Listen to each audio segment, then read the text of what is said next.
match en fait, que nous devons jouer contre la RDC est un match en fait très important pour nous parce que toutes les rencontres sont importantes parce que c'est des rencontres qui nous amènent directement à la phase finale de la Coupe du Monde U-20. Et après Ghana, immédiatement, en fait, c'est une continuité. On a continué en fait le schéma qu'on devrait exploiter et on est resté en fait dans le même cadre, avec le même staff, avec la même ossature. Et on a une équipe sur place parce que c'est un groupe qui est soudé et dans lequel il n'y a eu aucun changement et depuis vraiment un certain temps. Alors, Président, on sait bien que cette rencontre ne va pas être facile puisque l'équipe de la RDC a éliminé l'équipe du Cameroun. On sait bien que le Cameroun qui est une grosse pointure en amateur, surtout dans le football féminin. Est-ce que vous avez tenu compte de tous ces paramètres pour bien préparer votre équipe? Vous savez que depuis la mise en place de ce groupe, on tient compte de tous les paramètres. Guinée équatoriale n'est pas une petite pointure aussi. Ce qu'on a vécu au match retour peut nous permettre de faire face à toutes les équipes dont on aura la chance de rencontrer jusqu'à la phase finale. Et là, la RDC n'est pas une petite pointure et nous aussi, nous sommes une équipe fin prête et préparée et vraiment avec des joueuses vraiment très disciplinées et qui respectent vraiment les consignes données par le staff technique. Et nous sommes convaincus qu'on a un match difficile à jouer et tous les matchs sont difficiles pour nous. Et l'essentiel, c'est de faire le maximum chez nous et pour que en fait, nous puissions gérer le retour aussi. Et même s'il faut faire le maximum aussi au retour. On est convaincus et les jeunes filles sont convaincues de l'enjeu qui les attend. Nous sommes restés sur quand même les bonnes logiques et puis bon, voilà, depuis au début jusqu'à présent. Alors on a fait vraiment du beau travail. Je crois que les filles ont beaucoup assimilé ce que nous leur avons donné. Jusque-là, vraiment, ça va. Chacun quand même a sa force. La RDC a sa force, nous avons la nôtre. La RDC ne nous fait pas du tout peur. Même si on nous amène dans n'importe quelle équipe, alors nous, ce que nous avions fait, on a confiance à nos filles. Et on sait que la RDC, alors ça va vraiment bien passer ici. Et je crois que dans tous les cas, nous, on va gagner. Et c'est sûr. Bon, on l'a préparé comme on a préparé la match aller. La seule différence entre les deux rencontres, c'est qu'en match aller, on ne connaissait pas quand même l'adversaire. On a peu d'informations sur cet adversaire, mais quand même on a été, donc la différence a été un peu la prudence au match aller. Maintenant qu'on l'a connu, on sait ce qu'il vaut, on a connu ses faiblesses, ses points forts et tout. Je pense que maintenant on est bien parti pour quand même aborder cette phase de retour. Le coach, au match aller, vous avez marqué vos 2 buts en première période. Est-ce que cela veut dire qu'en deuxième période, vous avez baissé les bras ou bien c'était vraiment la tactique de votre adversaire? Non, en premier, on a quand même réussi, il faut être quand même objectif. On a eu la chance quand même de marquer les premiers. Quand même ça, c'est une opportunité qui nous a quand même facilité le truc. En marquant les 2 premiers buts en premier temps, on a quand même si imposé notre jeu pendant cette première temps parce qu'il y a eu une panique au niveau de cette équipe. Ils ont balancé les ballons, ils n'ont jamais réussi à se retrouver. Et en deuxième temps, ils sont venus avec un esprit de revanche. Ils ont quand même, je peux dire qu'on a quand même mis 30 minutes quand même d'enfer. Parce que la deuxième temps, pratiquement, s'est joué dans la moitié de notre terrain. Parce qu'ils ont attaqué les quelques ballons qu'on a eu quand même. Les points n'ont pas été très nombreux. Ensuite, on a eu quand même le courage et quand même l'intelligence aussi de défendre. On a attendu sur on nous a attendu sur contre, donc on a eu quelques occasions aussi de marquer en deuxième temps, on n'a pas pu. Mais la deuxième temps, je pense qu'elle a été plus dominée par l'équipe adverse. Ils ont quand même dominé la plupart du temps. Ils ont eu pas mal d'occasions. Ils ont changé de système à plusieurs reprises. Et il y a eu des ballons quand même qui ont été très très discutés, surtout sur le plan duel aérien. Et je pense que notre défense et notre milieu de terrain ont quand même pu s'imposer et garder les 2 buts d'avance. Alors, sachant cet avantage, quel est l'état d'esprit dans le groupe aujourd'hui? Vous savez, un match n'est jamais joué d'avance. Vous savez, les compétitions africaines, on a gagné une première mi-temps, il nous reste une deuxième qu'il faut bien préparer. Connaissant déjà les forces, on sait qu'ils vont venir pour nous attaquer. Ils vont quand même essayer de sauver l'honneur parce que c'est des anglophones, ils sont très orgueilleux. Ils ont été quand même surpris d'être battus chez eux là-bas parce qu'ils nous ont dit qu'on les a surpris.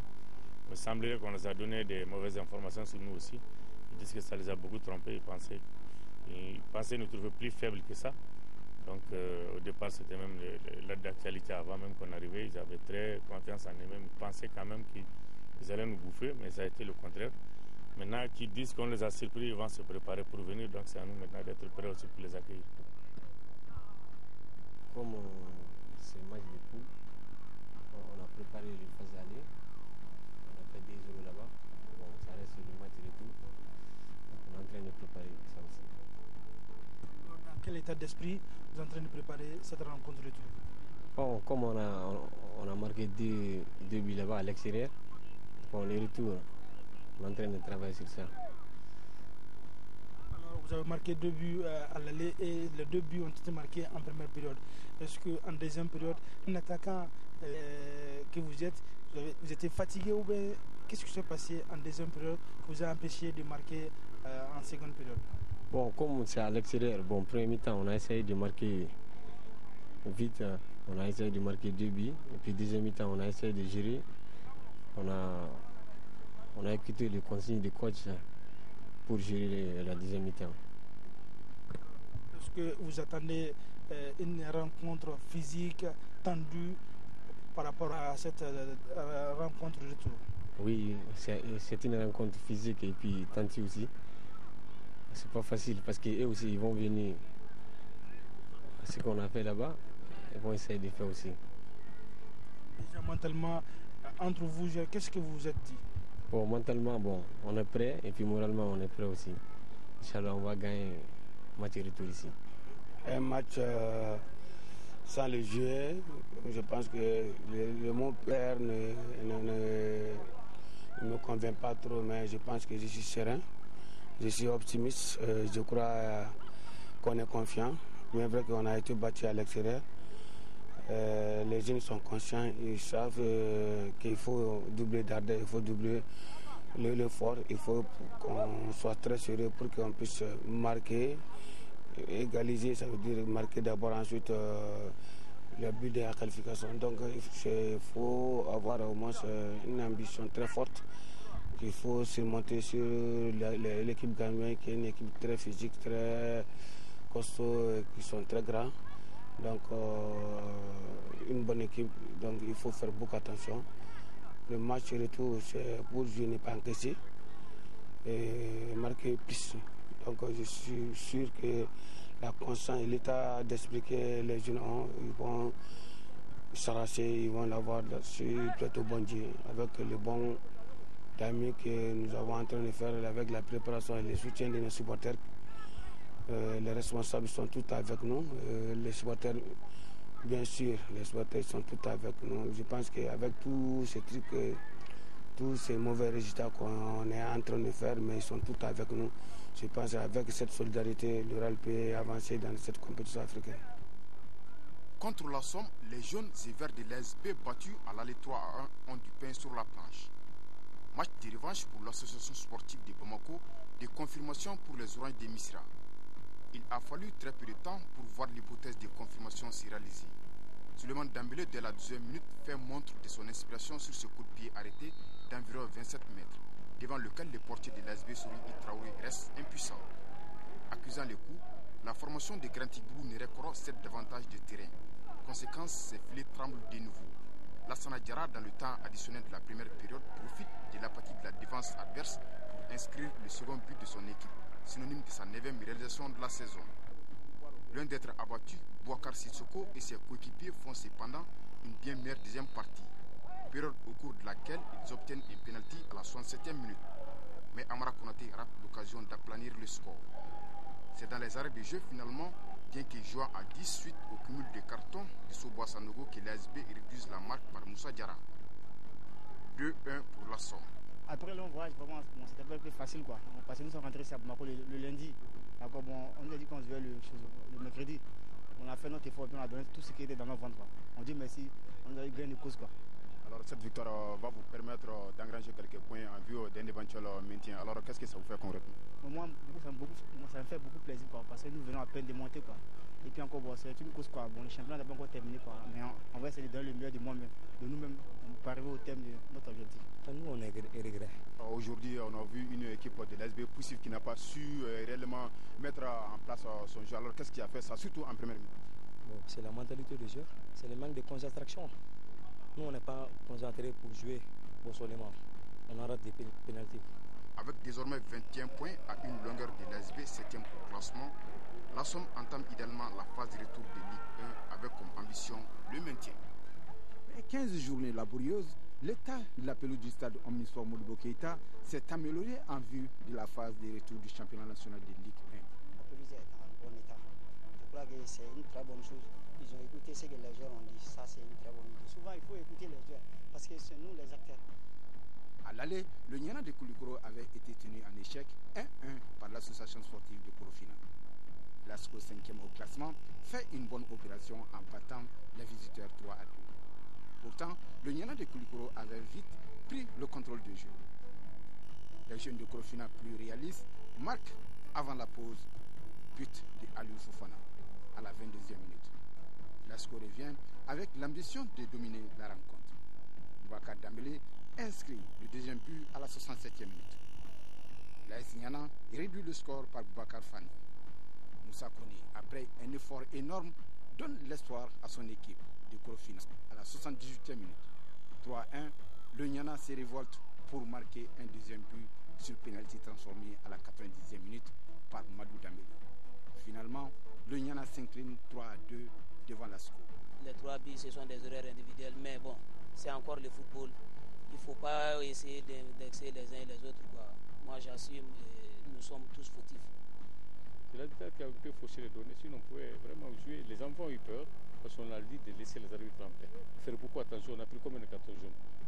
Combien de 7 cartons jaunes, c'est trop. La deuxième rencontre de la journée inaugurale de la phase de retour du championnat national de Ligue 1 s'est soldée par le nul 1-1 entre le CSK et l'AS Bagardian. Un résultat jugé positif. Quand même, on a vu du beau football, de part et d'autre. Les Bagardiens, à un moment donné, pouvaient scorer.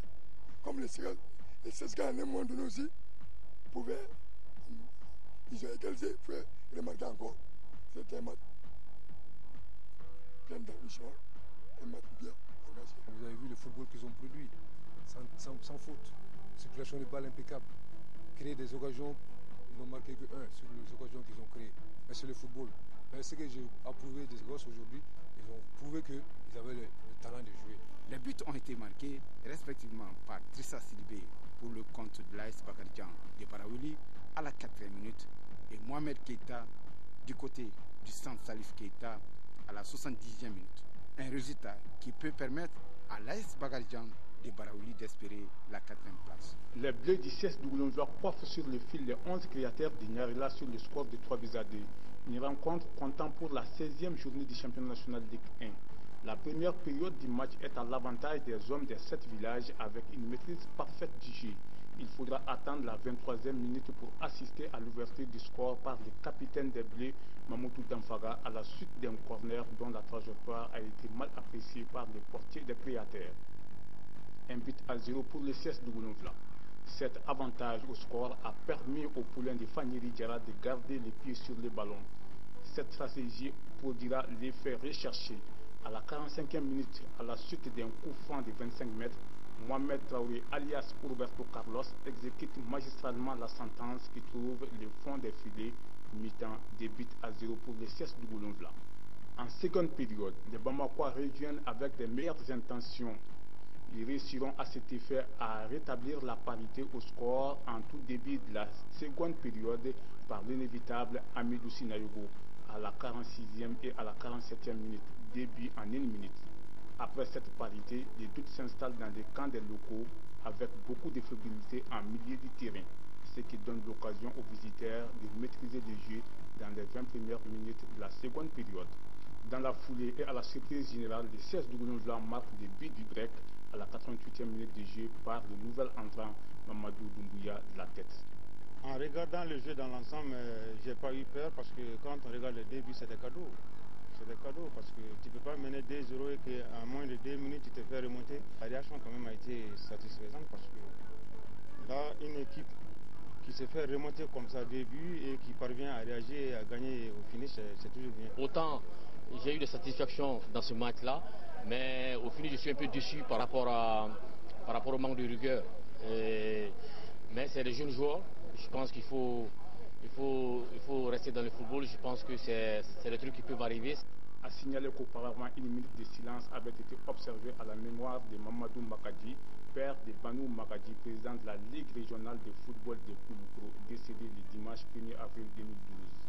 Pour cette 14e journée en retard du championnat national de Ligue 1, le Sigui en jaune-vert voudrait faire plaisir à son deuxième homme du jour, c'est-à-dire le supporter. C'est ainsi à la 5e minute que le Sigui menace la Somme suite à une combinaison rapide sur le côté gauche. Mamadou Diallo essaie d'ouvrir le score, mais le gardien de la Somme met le ballon en corner. 20 minutes plus tard, soit à la 25e minute, la deuxième tentative de Sigui est infructueuse. La Somme a eu aussi des occasions, notamment le coup de tête de son avant-centre, mis en corner par le gardien de Sigui. 0-0 sur le score à la pause. En deuxième période, malgré les changements effectués de part et d'autre, le score reste nul et vierge 0-0. Moi, les enfants, ils ne sont pas retrouvés leur jouet. Parce que nous, d'habitude, on met le ballon au sol, on va essayer de passer par les côtés. Mais par l'agressivité de l'équipe adverse, vraiment, on a peiné un peu sur le plan offensif. J'ai compris un peu ça parce que sur le plan de récupération, on a fait un long voyage, on n'a pas bien récupéré. La fatigue était, surtout en deuxième mi-temps, l'équipe était émoussée. Donc c'est pour cela qu'on n'a pas pu pousser notre jeu comme il faut. Je regrette pourquoi j'ai monté l'équipe, normalement je vais partir. On m'a dit que la première division c'est toujours difficile. Il y a problème entre supporters avec moi. Je prends l'opportunité de dire que je démissionne, je ne suis plus avec Sigui. À partir de jeudi, je démissionne. À la fin de la phase allée du championnat national de Ligue 1, le Sigui occupe la 14e place, tandis que la Somme est 9e.